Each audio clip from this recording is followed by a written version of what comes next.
The wind came down from the high country like a living thing, scraping its teeth along the frozen plains. Thomas Avery pulled his collar higher, the wool rough against his neck, and guided his horse toward the small depot that crouched beside the empty tracks. The sky above was a wide, colorless stretch, the kind that swallowed sound and made a man feel smaller than his own shadow. He had not ridden to town in months, not since the letter arrived confirming she was coming. Clara Johnson, the agency had written, 25, fair of temper, capable with a household, a widow like himself. The description had felt like a mercy, plain words that promised something solid, a balm against the long ache of solitude that had filled his house since Mary died. He tied the reins to a post, brushed the frost from his coat, and waited as the whistle of the incoming train echoed across the flats. The sound stirred something uneasy in him, hope mixed with shame. Hope that someone would finally walk beside him again. Shame that it had come to this, buying companionship like a man bartering for cattle. The train groaned to a halt, steam hissing from its underbelly. Passengers stepped down, a family with children, a salesman burdened with trunks, a miner coughing into his scarf. Then came a small figure in a gray traveling coat, her dark hair braided beneath a worn scarf. She stepped carefully onto the platform, clutching a bundle wrapped in cloth and a letter pressed to her chest. Her eyes searched the faces around her. Thomas waited for Clara Johnson, the woman with light hair and steady smile described in the letter. But the figure before him was no Clara. She was younger, smaller, her skin pale gold against the winter light. Her eyes, dark, deep and wary, met his only briefly before darting away. The station agent, an older man with spectacles fogged from the steam, shuffled through papers when Thomas approached. "Mail-order bride from Ohio?" he asked. "That'd be you, Mr. Avery?" Thomas nodded. "Clara Johnson, train from Topeka." The agent frowned, looked again at his list, then at the young woman standing uncertainly by the luggage bench. "Only one lady come off this coach and she ain't Clara Johnson. Name on her tickets. Let's see here. Mei Lin, sent by the same agency, though. Letter here says she was to be transferred. Maybe there's been some mix-up." The young woman stepped closer, bowing slightly. She offered him the letter. The handwriting was shaky, the English fractured. Something about a promise broken. Another bride falling ill. A substitution arranged in kindness. The words were signed by someone from the agency office back east. Thomas's stomach turned cold. The station fell quiet except for the wind pushing through the gaps in the wall. He cleared his throat. "There's been a mistake." The woman didn't respond, only clutched the bundle tighter, her face unreadable. The agent sighed. "Ain't much to do, Mr. Avery. She's here and the train's gone. Next one east don't come till Friday. No one in town speaks her tongue neither. Maybe you can—" "I'll see her settled," Thomas muttered, cutting him off. Outside, the wind stung like sand. He lifted her small trunk to the wagon bed and gestured for her to climb in. She hesitated, bowing again before stepping carefully onto the board. The horses shifted as he took the reins, and the wheels creaked over the frozen earth. Neither spoke. Snow began to fall, slow, dry flakes that gathered on her scarf and melted against his gloves. He caught her studying the horizon, eyes wide with the kind of fear he recognized, the fear of being utterly alone in a place that didn't want you. By the time they reached the ranch, the light had turned to brass. The house sat low against the hills, weathered by years of wind, the porch boards warped, the windows smudged with dust. He helped her down, gesturing toward the door. She hesitated again before stepping inside, removing her shoes as though it were a sacred place. The room smelled of smoke and coffee grounds. A single lamp burned on the table. She moved toward the fire and knelt, extending her hands toward the flame. Her fingers were thin, marked with faint scars. Thomas removed his coat, hung it by the door, and poured coffee into 2 tin cups. He set one near her on the hearth. She bowed her head slightly, uncertain if it was meant for her. Then, after a pause, she lifted it with both hands and sipped. Her eyes flicked toward him once, questioning, before returning to the fire. He sat across the room, boots heavy on the floorboards, watching her silhouette shimmer in the firelight. The quiet stretched between them, Not peace, not comfort, but the heavy kind of silence that holds everything a man doesn't know how to say. In the lamplight, he noticed the threadbare edge of her shawl, the way her braid hung down her back like a river of black silk. A part of him felt wrong for noticing. Another part, the lonelier, older part, felt something thaw. When he finally spoke, his voice came out rough. "You can stay till morning, then we'll see about sending you back east." She didn't understand, but perhaps she understood the tone, the gentleness beneath it. She nodded once, folded her hands, and turned back toward the fire. Thomas stood there a long time, staring at the flames, licking the logs. Outside, the wind moaned through the trees. Inside, the stranger's quiet breathing mixed with the creak of the old house. Two sounds he hadn't known he'd missed until now. He poured another cup of coffee, though he didn't drink it. Somewhere deep inside him, beneath the layers of duty and weariness, something stirred. Not hope, not yet, but the faint recognition that life, no matter how scarred, still found ways to begin again. Outside, snow kept falling, soft and endless, burying the tracks that led to town. The days lengthened in small degrees, though winter still held its grip on the valley. Snow crusted the ground like salt, and each sunrise brought the same pale silence that seemed to settle deeper into the bones of the land. Inside the Avery ranch house, the air was warmer, but no less still. Mei Lin moved through it like a ghost, silent, deliberate, her footsteps barely stirring the dust. She rose before dawn, kindled the fire, and prepared the small things she understood. Boiled water, mended shirts, swept the floorboards until they shone faintly in the lamplight. Thomas watched her from a distance, uncertain whether gratitude or guilt stirred more sharply inside him. They spoke little. He didn't know her words, and she couldn't shape his. Sometimes she would point, gesture, or write a symbol in the ashes by the hearth. He would nod, though most of the time he didn't understand. Still, their rhythms began to fit, a quiet, wordless truce. Outside, he worked the land as he always had. The fences needed mending, the horses needed feed, and the barn roof groaned under snow. He kept to the same routine, though it no longer numbed him the way it once had. Every time he returned to the house and saw the fire already lit, or smelled tea steeping in some strange blend of herbs, the ache of absence in his chest shifted, not gone, but restless. In the evenings, he'd sit by the window, polishing tools that no longer needed shining. His late wife's rocking chair stood across from him, empty but not forgotten. Some nights, he'd imagine the faint sound of it creaking, the soft hum of her voice drifting through memory. He left her shawl hanging by the door, untouched since the day she died, because removing it felt like betrayal. Mei Lin noticed, of course. She dusted everything else but never the shawl. Perhaps she sensed it was sacred, or perhaps she too carried ghosts of her own. When Thomas rode into town for supplies, the weight of eyes followed him. The blacksmith's wife whispered to another woman at the counter. The store clerk's gaze lingered too long. "Heard tell you've got company up there," one man muttered, his tone half joking, half accusing. "Foreign kind." "Don't seem right, Tom." Thomas said nothing. He paid for his goods, lifted the sack of feed onto his shoulder, and walked out. Behind him, the whispers rose like flies. By the time he reached home, his jaw was tight, his hands raw from gripping the reins. Mei Lin was outside, sweeping the porch, her scarf pulled low against the wind. When she saw him, she smiled faintly, the first smile he'd ever seen on her face.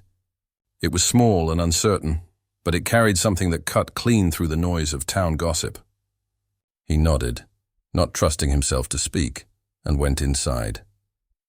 That night, unable to sleep, he stepped into the main room and found her kneeling by the window. The lamp was low, and she was bowing her head before a small wooden carving she had taken from her parcel. Her lips moved soundlessly, hands clasped in reverence. It was not a prayer he knew. No cross, no psalm. But there was a quiet holiness in it that drew him still. He watched from the doorway, unsure if he was intruding or witnessing something he'd long forgotten. Faith, unbroken by distance or grief.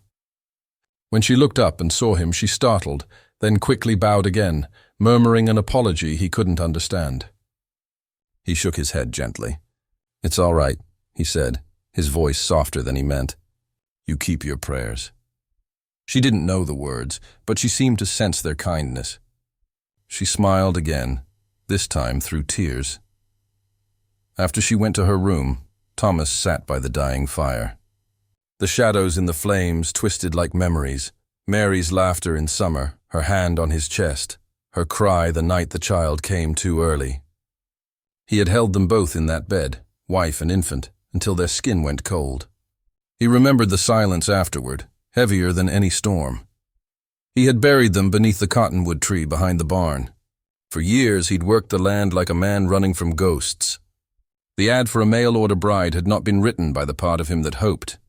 It was written by the part that feared another winter alone. Now, with this quiet foreign woman in his home, the ghosts stirred again, not in anger, in reminder. That life, though cruel, still had the audacity to go on. One evening, as twilight bled through the window, he found Mei Lin sitting by the fire with a torn shirt in her lap. It was one of his, ripped along the sleeve from years of work. She'd mended it with small, careful stitches, her hands moving like she'd been sewing all her life. When she finished, she held it up for his approval, her eyes seeking his. He didn't know what to say. So he nodded once firmly and said, "Good." She tilted her head, uncertain, then smiled again. That same quiet, luminous smile that seemed to soften the edges of the room. Later that night, when he lay in bed staring at the ceiling, Thomas realized he could hear her humming softly from the next room. A melody without words. Low and mournful, yet strangely comforting. It drifted through the walls and settled into the cracks of his heart like something warm finding its way through snow. The next morning, when he went out to feed the horses, he paused beside the cottonwood. Snow had begun to melt, revealing the earth beneath. He placed his hand against the bark and whispered to the air, "She ain't what I expected, Mary, but she's kind." The wind moved through the branches, and for the first time in years, it didn't sound like morning. When he returned to the house, the smell of tea filled the air, strange, bitter, and sweet. Mei Lin was by the stove, turning with a slight bow as he entered. She gestured toward the cup waiting for him on the table. Thomas sat, took a sip, and found the warmth reaching deeper than the drink itself. He didn't smile, not quite. But the ghost of one flickered across his face before vanishing again, leaving only a man and a stranger and a silence that no longer hurt as much as before. The wind began to rise before dusk, a low, restless murmur across the valley that grew into something wilder by nightfall. The cattle grew uneasy, stamping in their pens, and the horses shifted restlessly in the barn. Thomas stood on the porch, watching the sky fold in on itself. Gray clouds rolled like smoke, and far off, lightning split the horizon in two. He knew that kind of storm, the kind that didn't just pass, it buried. He stepped back inside, bolting the door. Mei Lin looked up from her sewing, her dark braid falling over her shoulder. She could feel the change in the air, too. He gestured toward the window. "Storm," he said simply, tracing the motion of wind with his hand. She nodded, understanding the word even if not its every shape. By nightfall, the world outside was gone, replaced by a roar of wind and white. The storm pressed against the windows like a living thing, rattling the panes and whistling through the chimney. Inside, the two of them moved through the narrow spaces of the house, their steps echoing like breaths in a church. The stove flickered and groaned. Thomas bent to stoke it, his hands black with ash. The heat faltered again, and he muttered a curse under his breath. Mei Lin appeared beside him, her shawl drawn close. She knelt quietly, holding out a small bundle of dried herbs wrapped in paper. He frowned, puzzled. She mimed stirring it into water, then pointed toward the stove. Her eyes met his, calm, certain. He hesitated, then nodded. The scent that filled the air was foreign, sharp and floral, something he'd never known but didn't mind. When she poured it into 2 small cups, he tasted it carefully. It was bitter, but the warmth spread deep, easing the tightness in his chest. "Good," he said quietly. She smiled at the word, repeating it softly. "Good." That night the storm grew violent. Snow slammed against the shutters, and the roof groaned beneath the weight. They had to push furniture against the back door to keep it from swinging open. The lamp flame danced wildly, throwing their shadows onto the walls. Two figures joined not by speech, but by necessity. Hours passed in restless silence. Thomas sat near the stove, running his thumb along the old rifle across his knees. The sound of it reminded him of war, not battles fought with bullets, but those fought inside the mind. He'd buried too many things in his life, a wife, a child, his own heart. The wind outside sounded like all of them calling at once. From the other side of the room he heard a soft humming. Mei Lin sat cross-legged by the fire, mending a torn glove. Her voice was faint but steady, a melody that seemed to rise and fall with the storm. He didn't understand a single word, but it stilled him more than prayer ever had. Then, a crash. Lightning split the night, followed by the sharp scent of ozone. Thomas leapt to his feet. "The barn," he said under his breath, already reaching for his coat. He gestured for her to stay, but she shook her head firmly, pulling on her scarf. Before he could protest, she was already at the door, her small frame braced against the gale. They fought through the snow together, the wind tearing at their clothes.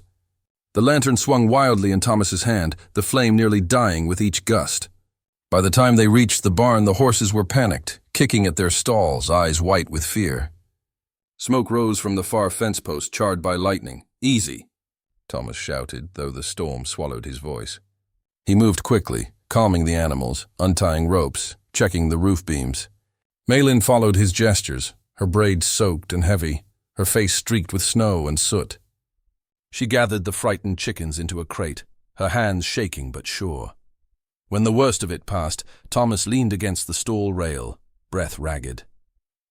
Mei Lin stood beside him, clutching the lantern now that his hands were trembling from cold. The light between them was dim, golden, and fragile. Their eyes met, truly met, for the first time since she'd stepped off that train. For a long moment, neither moved.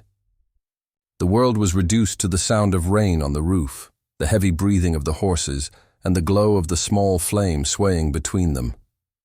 Her lips parted as if to speak, but she only exhaled, the word lost to language. He reached up slowly and brushed a strand of wet hair from her face. It was a small thing, a gesture made without thought, but she froze as though it meant something deeper. He pulled back at once, ashamed of his impulse, but she did not retreat. She only bowed her head slightly, as if to say she understood the meaning behind it, that it was not desire, but recognition. When they finally returned to the house, their boots soaked through and their coats heavy with ice, the fire had nearly gone out. Mei Lin knelt before it, coaxing the embers with gentle breaths until the flame rose again. Thomas watched her in the flickering light, his hands still trembling from the cold. She poured him another cup of her strange herbal tea and offered it with both hands. This time he accepted it without hesitation. They drank in silence, listening to the storm fade into softer sounds, the whisper of snow sliding off the roof, the creak of the timbers easing. When he finally spoke, his voice was low. "You're brave," he said, unsure why he felt the need to tell her. She didn't understand the words, but something in his tone made her smile, tired and true. That night, neither of them slept much. He sat in his chair by the dying fire, staring at her sleeping form near the hearth. The light cast soft shadows across her face, and for the first time in years, he didn't feel entirely alone. Outside, the storm spent itself over the hills, leaving a silence so deep it seemed to erase the world. When dawn came, pale and uncertain, Thomas opened the door to a land transformed. Every fence, every field buried in white. Behind him, Mei Lin stirred, her voice quiet as she spoke in her own tongue, a sound like water over stones. He didn't understand, but the way she said it made something in his chest ache in a way that wasn't grief. He turned to her and gave a small nod, as though answering a question she hadn't asked. The storm was gone. But something else, something quieter and stronger, had taken its place. Spring came slow to the high plains, creeping down from the mountains like a hesitant promise. The snow melted into rivulets that carved through the clay, and the first patches of green returned to the earth. Thomas Avery felt it in the ache of his bones as he mended fences and cleared the driftwood from the stream behind the house. The long winter had been a quiet battle, not only against the cold, but against the silence between him and the woman fate had delivered to his doorstep. Now, as the land softened, the world beyond his ranch seemed to remember them. Townsmen began to ride out again, bringing news, supplies, and gossip. One of them was Reed, a lean, sharp-tongued ranch hand who had once worked for Thomas. He dismounted one afternoon with a grin that didn't reach his eyes, glancing past Thomas to where Mei Lin was hanging linens in the wind. "So it's true," Reed said. "You got yourself a ChineseWoman out here." "Hell, Tom, didn't know you'd gone that far down." Thomas's jaw tightened. "She's under my roof," he said, voice flat. "That's all you need to know," Reed smirked. "Just say the word if you want her off your hands." Some folks might pay for something exotic like that, Thomas didn't think. His fist struck before the words had even settled in the air. Reed hit the ground, blood at his lip, rage burning in his eyes. But one look at Thomas's stance, and he knew better than to draw his gun. He spat into the dirt and left with a curse that rode off on the wind. That night, the ranch felt heavier. Mei Lin hadn't seen what was said, but she felt the storm in him. She moved about the kitchen quietly, avoiding his gaze, until he finally muttered, "He won't be back." She paused, then nodded, her small bow not of submission, but of understanding. She poured him tea, her hands trembling just slightly as the steam curled upward. Days later, as he helped her move an old trunk, his sleeve brushed a shelf, and a porcelain teacup, the one she had carried across oceans, fell and shattered on the floor. He froze. "I'll fix it," he said, but the words felt hollow. Mei Lin knelt without a sound. From her small bundle, she took out a pouch of gold-dusted powder and a tiny brush.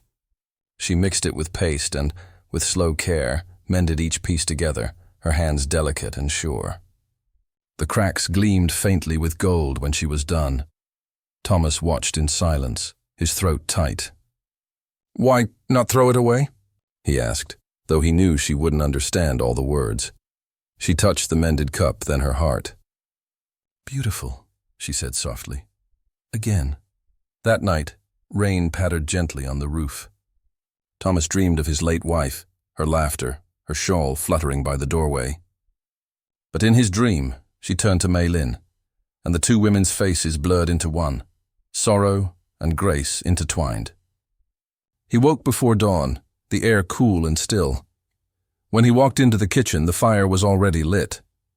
Mei Lin sat by the hearth, hair unbound, brewing jasmine tea. She looked up and smiled faintly, offering him the same mended cup. Thomas took it in both hands. The gold lines caught the light of the fire, fragile, imperfect, and beautiful. He drank in silence, and for the first time since winter began, the house did not feel empty. The summer sun came hard and merciless, baking the plains until the air shimmered above the dirt. Cicadas sang in the cottonwoods, and the scent of dry grass hung thick and brittle in the wind.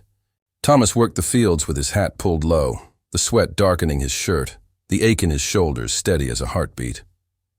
Mei Lin had taken to the rhythm of the land, tending the garden, hanging laundry, and walking the fence line at dusk with a quiet purpose that steadied the ranch itself. Their silence had grown softer now, less like distance, more like peace. Sometimes he'd find her humming while she cooked, and he'd pause at the door just to listen.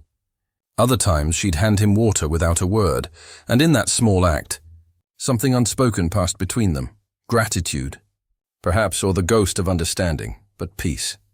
Like summer rain, never lasted long on the plains. One evening, as the sun sank red behind the ridge, the low thud of hooves broke the quiet. Thomas looked up from the trough, his jaw tightening as 3 riders approached, Reed among them, drunk and mean-eyed, with 2 others whose laughter carried sharp on the wind. "Well, if it ain't the good rancher and his China bride," Reed drawled, dismounting with a stagger. "Heard you been playing house out here, Tom. Town's been talking. Can't say it sits right with decent folk." Thomas wiped his hands on his jeans. "You best turn back," he said evenly. Ain't nothing for you here, Reed smirked, taking a slow step forward. Come on now. Don't tell me you've gone soft for her. You think she even knows what you're saying? You think she belongs here? Thomas's hand went to the hammer of his revolver. I said leave. Reed's smile faltered. For a moment, it seemed the standoff might end there. But one of the other men spat into the dirt and muttered, Hell, I say we teach him what happens when a man forgets his own kind. The first blow came fast, a fist to the jaw that sent Thomas reeling. The men piled on, shouting, kicking, the dust rising around them. Mei Lin screamed from the porch, frozen at first. Then, as one man drew a knife, something in her broke loose. She ran to the rack by the door, where Thomas's old Winchester leaned. Her fingers trembled as she lifted it, heavy, alien, but familiar enough from the few times he'd shown her how to hold it.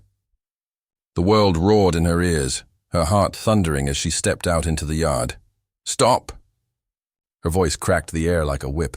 The men turned. She stood small and slight against the burning sky, the rifle steady in her hands. Reed laughed once until he saw her eyes. There was no fear in them, only fire. The wind caught her hair. A strand brushed her cheek. Go, she said, the word sharp and clear, one of the few English ones she'd learned. Now. For a long second, no one moved. Then Reed spat, half sneer, half shame. Crazy woman, he muttered, signaling the others. They mounted up and rode off, dust trailing behind like smoke. When they were gone, she dropped the rifle, running to where Thomas lay in the dirt. His face was bloodied, one eye swelling shut, but he was breathing. She tore strips from her dress to wipe his face, her tears falling quietly as she worked. He tried to speak, but she hushed him, shaking her head. That night, the wind cooled and the stars came out one by one. Mei Lin sat beside his bed, dipping a cloth into cool water, pressing it to his brow. He reached for her hand once. She let him hold it, though her own trembled. For days, she tended him. When he finally rose, unsteady but alive, he found her sitting outside beneath the cottonwoods, mending the same golden-cracked cup. He walked to her slowly, each step heavy with the weight of all he had not said. She looked up as he stopped before her. He reached down, not for the cup, but for her hand. His fingers brushed hers rough against soft. And he said her name for the first time, careful, reverent, as though it might break, Mei Lin. The sound of it hung in the air. Fragile as dawn. Her eyes softened, shining in the fading light. She placed the mended cup in his palm, their hands closing around it together. The weeks that followed were marked by a hush. The kind that lingers after a storm has passed, but before the land learns to breathe again. Thomas healed slowly. The bruises faded, though the ache in his ribs stayed, a quiet reminder of how close he had come to losing everything. The fields ripened under the high summer sun, wheat turning gold and soft beneath the wind. Mei Lin moved about the house with calm precision, her steps lighter now, her eyes no longer shadowed by fear. Some mornings she spoke small words in English: water, light, home. Her voice was soft, like the brush of fabric, but it filled the house in ways silence never had. Then, one afternoon, 3 riders appeared on the horizon, not drunks this time, but lawmen, dust on their coats and duty in their eyes. Thomas met them by the gate, his heart sinking as he saw the badge glint in the sun. Thomas Avery, the older one said. We've come to ask about what happened a few weeks back. Reed Phelps was found down by the river. Knife wound, dead near his horse. Thomas's throat tightened. He came here with others. Started a fight. I didn't kill him. The lawman studied him, then glanced toward the house where Mei Lin watched from the porch. You got witnesses, he said finally. Town's been talking. They say he was drunk, riled up. Folks saw who threw the first punch. Thomas nodded once, the weight of it settling in his chest. Then I've got nothing to hide. The questioning was brief. The men left before dusk, their horses kicking up dust that hung like smoke in the fading light. Justice, slow as the turning of seasons, had come clean at last. That evening, Thomas stood by the porch rail, the land stretching endless before him, golden fields, blue shadows, the hum of crickets rising. Mei Lin came to stand beside him, her hands folded around something small. When she opened them, he saw the old letter, the one that had promised him a mail-order bride from Ohio. The edges were worn, the ink faded. She laid it on the porch table without a word. "It don't matter anymore," he said quietly. She nodded. Her gaze was steady, clear. "No," she said in halting English. "Not need." On the table beside the letter lay a scrap of paper covered in delicate strokes. She had written his name, Thomas, though the letters leaned uncertainly, as if still learning to stand. He touched the page with rough fingers, and something in his chest loosened. "That's my name," he said. "You did fine." A shy smile ghosted across her lips. Days later, they rode into town together. The townsfolk who once whispered now watched in silence. Some tipped their hats. Others nodded with the quiet respect of those who had misjudged a man and his choices. Thomas kept his back straight in the saddle, but it was Mei Lin who rode beside him, not behind. Her braid brushed the wind, her face lifted toward the sun. They sold grain, bought supplies, and spoke little. On the ride home, dusk painted the plains in copper and violet.